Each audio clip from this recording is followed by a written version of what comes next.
What is up, Chiefs Kingdom? It's Carlton Flowers back with you again on Family Sports Network. And today I've got an exciting discussion that I want to have with you where we're going to take a look back at the last 4 or 5 years of Chiefs history and discuss adjustments and changes that were made along the way and why the addition of Hollywood Brown is not the only reason why we're going to be in for one heck of a treat in the fall 2024 NFL season, when I think that it is going to be time to get out the popcorn, because the Chiefs are about to light up the NFL and give us a show like we have not seen since the days of the great one, Tyreek Hill. So I'm going to make my thesis point as we go along and look through history, and I'm going to talk to you about this key piece of the puzzle. It's coming back to us again that we had with one key player in 1 year where we did get a Super Bowl. And because of the fact that I'm going to show you this comparison where this piece is now going to be solidified, and this is going to be the reason why I think that we're in for a heck of a ride. So I'm ready to give this report. I'll be ready to hear your opinion. I got my Beavis and Butthead shirt on today from Walmart. What do you think about that? Yeah, that's cool, Beavis. That's really cool. All right, so let's just jump in here. We'll start off first by taking a dip back into history and remembering the great one, Tyreek Hill. Remember the days of having that number one receiver putting up ridiculous yards. I miss it. It seems like it was so long ago, but it was just yesterday at the same time. Okay, so looking back, first year 2016, putting up a respectable 593, and then he breaks out 1183, 1479, 860 on the injury season, then bumps it up to 1276 and 1239, and then of course he leaves us and decides to melt faces and push that yardage total up to 1710 and 1799 when he had to go down to the lowly little Dolphins that we crushed in the playoffs in the Frozen Bowl. But one interesting thing that I will tell you is that the year that we came back and won that Super Bowl, we had a key piece of the puzzle that we had to fulfill. And that was with none other than Juju SmithSchuster. So let's just take a look at that one lone year that Juju gave us to bring us that Super Bowl victory, and then snatched it right back away from us as we led into the season of the struggle bus. But during that one season, looking at the numbers, 16 games played. I think he had that one game missed where he got clocked running across the middle.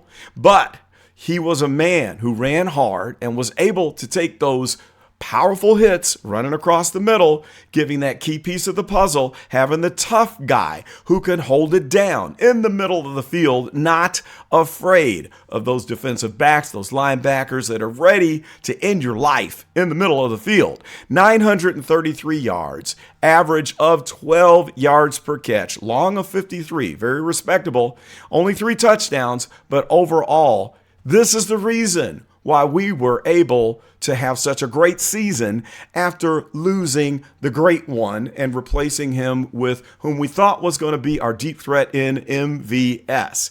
So after he left us, we entered the struggle bus season because we didn't have this piece of the puzzle. Now, we did have a rookie that showed some amazing stats, and we're going to talk about that. And that was none other than Rashee Rice. So Rashee Rice comes in, and on his inaugural season, look at these numbers.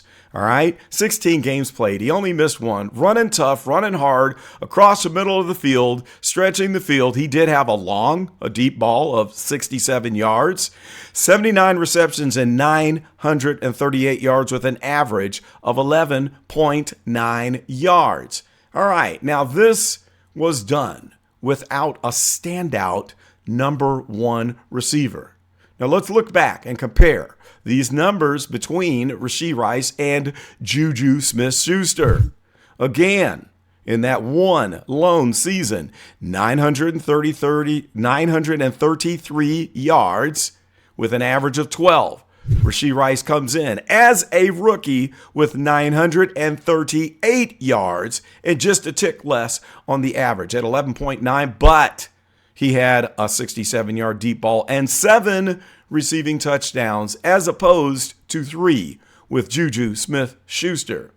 Now, this could be the formula for a very wild season. And I'm going to tell you why. But before, let's look at the struggle bus season and look what we were able to accomplish with this receiving core where we saw the tight end leading us in receiving yards. Travis Kelce targeted 121 times with 93 receptions and 984 yards. And then Rashee Rice was right behind him with 938. After that, it gets a little sketchy. We had Justin Watson with a deep ball of 50.9 yards. I think he does have that deep threat capability, 460 yards total. That's respectable. But our number one guy, Marquise Valdes-Scantling, only clocked in with 315 yards. Now, what do you think is going to happen with Hollywood Brown replacing Marquise Valdes-Scantling?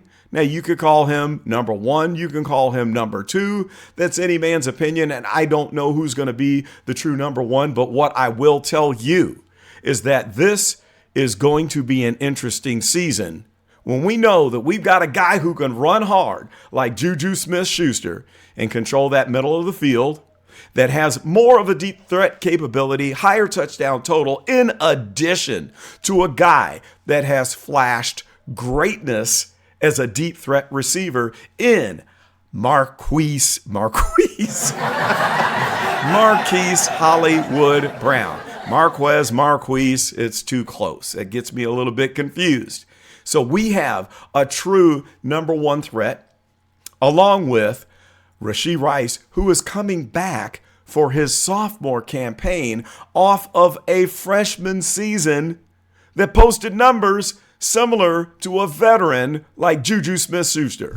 Now, let's look at these stats again. 938 yards, 11.9 average, 67 long, 7 touchdowns. That was his rookie season. That's just the foundation. It's only upward from here.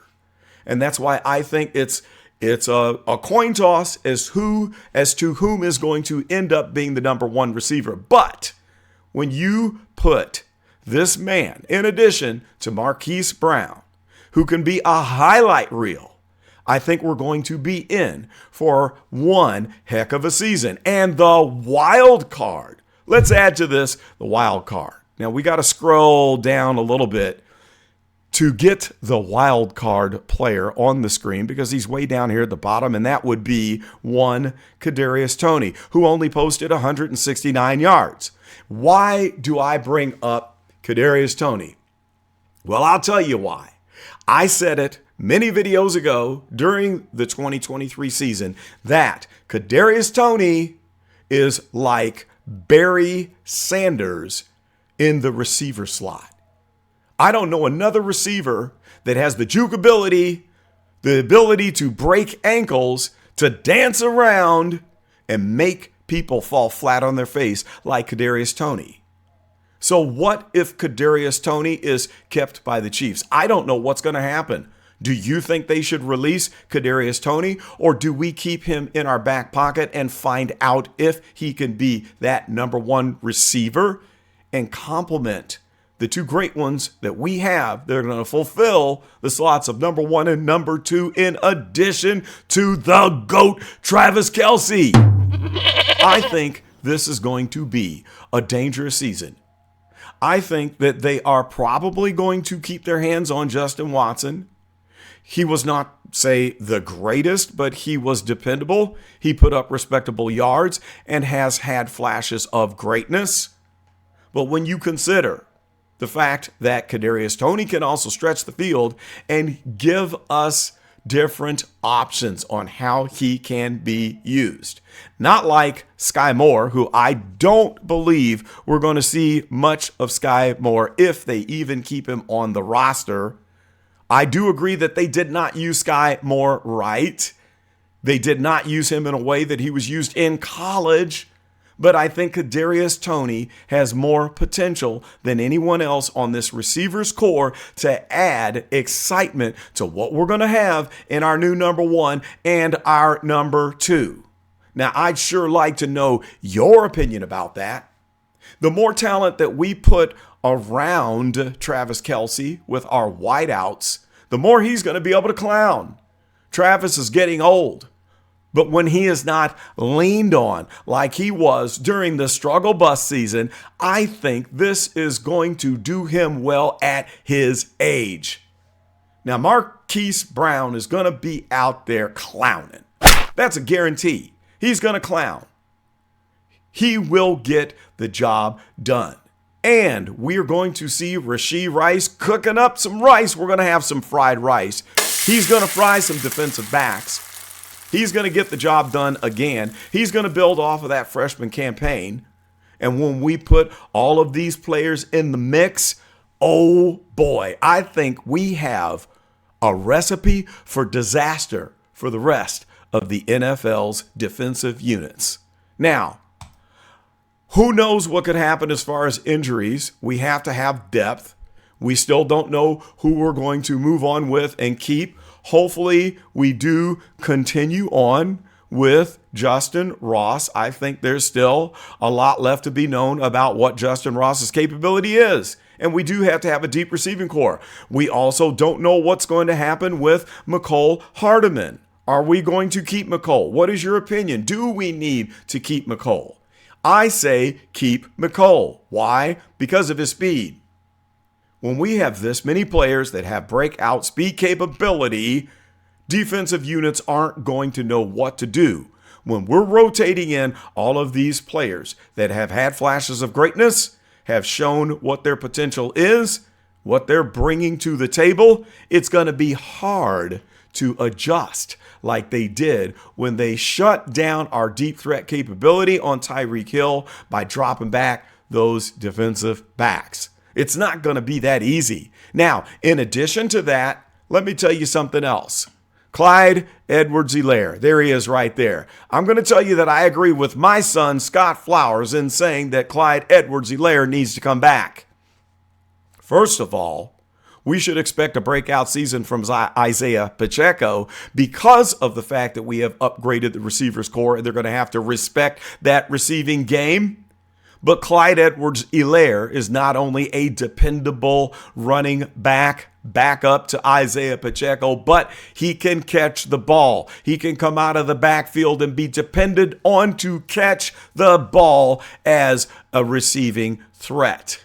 So I say bring back CEH. I say keep Mecole Hardman on the roster. And I also say let's find out if Kadarius Toney can grow up, mature, keep his head on his shoulders and stay off of Twitter, X, keep himself off of Instagram Live, and let us know what he's truly capable of, because this might be the last chance that he has. If not with the Chiefs, maybe with the NFL.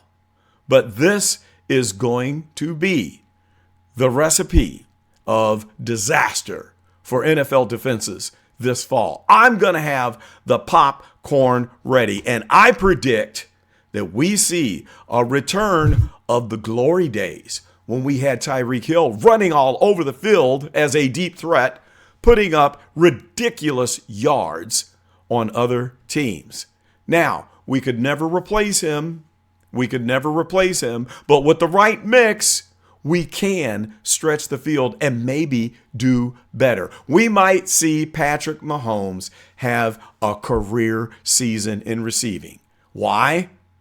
Because nobody is going to be able to zone in and focus on one breakout player. We got too much talent on the table right now with Marquise, I can't say his name, Marquise Brown coming in to the roster. We have too many options. I can't wait to see what Patrick Mahomes does with this receiving core. And I'm not going to call for a clean sweep of the season. I'm not calling for a 1 or 2 loss season. But I am going to call for a season that is going to end up being on the top end of the records for the Chiefs receiving core. What do you think? Do you think we're going to put up massive numbers in the receiving game?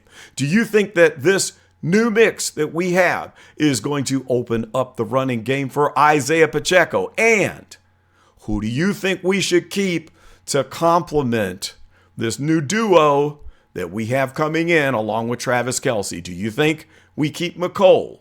Do you think we roll the dice and find out if Kadarius Toney can put together a full respectable season? I want to know what you think, and let's get the discussion started. And in the meantime, please like and subscribe. Tell a couple friends that you have who are avid and rabid Chiefs Kingdom fans, and we'll see you on the next video update. This is Carlton, and I am gone.